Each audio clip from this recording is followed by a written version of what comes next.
Imagine walking into a place where your money built the very walls only to be judged, humiliated, and denied service simply because of how you look.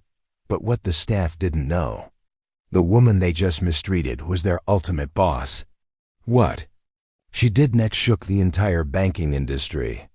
Stay until the end and don't forget to hit subscribe for more shocking, justice-filled true story dramas that you'll never. It was a cloudy Thursday morning in downtown Atlanta when Vanessa Kingsley, the 38-year-old founder and CEO of Apex Global Finance, stepped out of her black Tesla in front of a sleek glass building that housed one of her company's recently acquired banking branches. Dressed in a sharp white blazer, black silk blouse, and designer heels, her confidence radiated like armor. But even power didn't protect her from prejudice. She had intentionally dressed down no entourage, no assistant, no jewelry that screamed wealth because she liked to stay grounded, to feel the pulse of her empire at street level. Her goal that day was simple: conduct a surprise audit by pretending to be a customer. Vanessa pushed the heavy glass doors open and stepped into the chilly, sterile air of the branch's lobby. There were 3 tellers, a bored-looking branch manager, and 2 customer reps huddled over coffee cups at their desks. Almost immediately, eyes flicked toward her with suspicion. Not a smile, not a greeting. Just narrowed glances that scanned her skin, her braids, her complexion. "Can I help you?" asked the receptionist, barely lifting her eyes from her phone. Vanessa smiled calmly and said she needed to open a high-value corporate savings account. The woman scoffed, looking her up and down as if she'd just asked to rent a space shuttle. "We don't do that here," she said bluntly.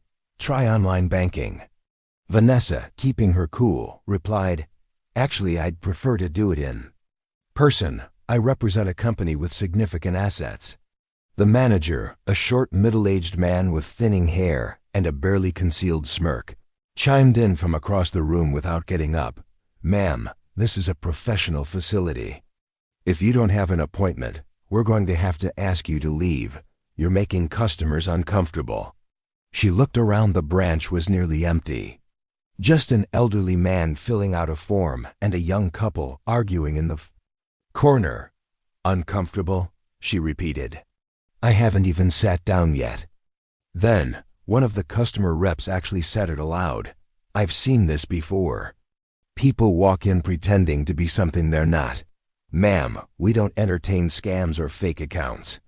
Vanessa blinked, stunned at their audacity. "So, you're assuming I'm a scammer because?"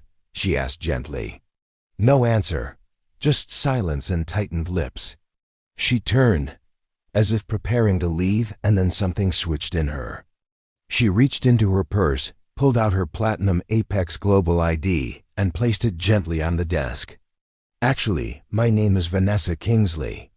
I own Apex Global Finance, which recently acquired this entire banking chain, including this very branch. I came here to evaluate performance. Congratulations, you've all just failed. Spectacularly." The moment her words registered, it was as if time froze. The branch manager's face drained of all color. The receptionist dropped her phone. The coffee cup one of the customer reps was holding trembled in her hand.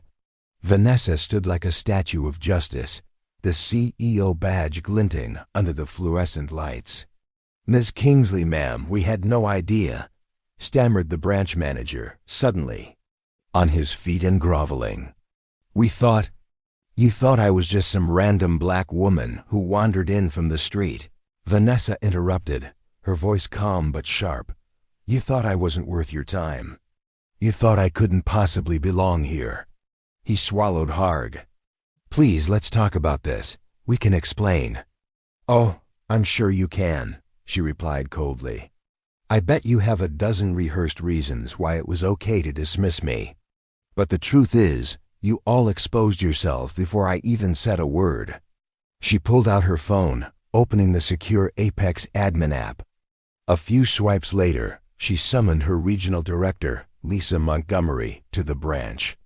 Lisa, a tall and sharp-witted White woman who'd worked for Vanessa for over a decade arrived in a matter of minutes, stepping inside like a firestorm in heels. What the hell happened here? Lisa demanded after a brief exchange with Vanessa outside. Vanessa gave her the quick summary, and Lisa's face twisted with fury. You're telling me our CEO, the woman who signs your paychecks, was told to leave because of how she looks? It was a misunderstanding, mumbled one of the tellers. It was racism, Vanessa said flatly. Let's call it what it is. Lisa didn't hesitate. She opened her laptop and logged into Apex HR's live portal. Effective immediately, she said, looking up at the staff. This entire branch team is relieved of duty. You'll be contacted by HR for further instructions regarding severance. Security will escort you out within the hour.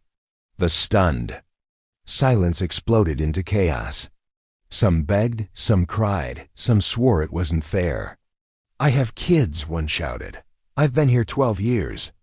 Another wailed, but Vanessa was unmoved. And yet, not one of you found it necessary to treat a black woman with even basic human decency, she said, her voice steely. That's the problem with silent racism. It thrives in places like this.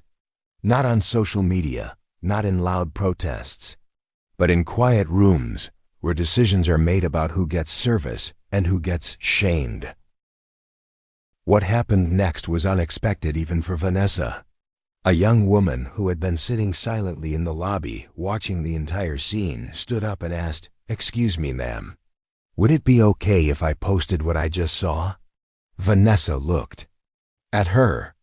She was maybe 22, in jeans and a Columbia University sweatshirt, holding her phone but with respect in her eyes. You recorded it? Just the last part, where they were denying you. I didn't know who you were at the time. But people need to see this, Vanessa nodded slowly. Post it. Let them know the truth. No edits. Within hours, the video had exploded across TikTok, Twitter, and Instagram. Black CEO fired entire bank team after being denied service. Trended across platforms.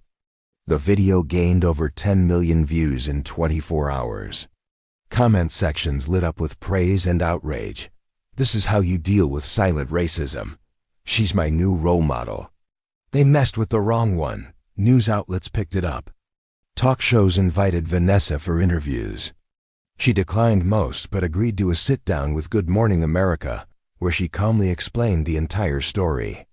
I didn't fire them to make a point, she told Robin Roberts.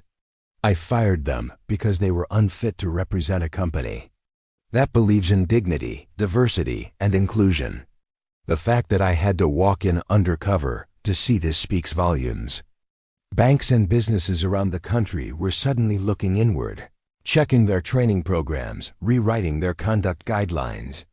Vanessa, unknowingly, had triggered a nationwide conversation, not just about diversity hiring, but about real accountability. Months passed, and Vanessa kept building. She instituted a policy where all Apex branches would undergo surprise audits, not to catch mistakes, but to expose bias and correct it at the roots. She started a leadership program called See Me First, designed to train frontline workers to recognize unconscious prejudice. And most notably, she hired the Columbia student who posted the viral video, Sierra Jennings, as a digital media strategist and gave her full scholarship sponsorship to any grad school of her choice. The branch that had discriminated against her, it reopened with an entirely new staff, diverse, respectful, and properly trained. The new manager? A young black woman named Trina who had been overlooked for promotions for years. Vanessa's message was clear. Power doesn't come from position. It comes from values in action.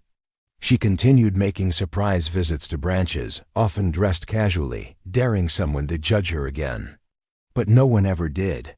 Not after that story. Not after the world watched what happens when you underestimate the wrong woman. She walked her empire with grace and resolve, proving to young black girls, to dismissed professionals, to all those tired of being silenced, that respect isn't given, It's demanded. It's earned. And if necessary, it's enforced.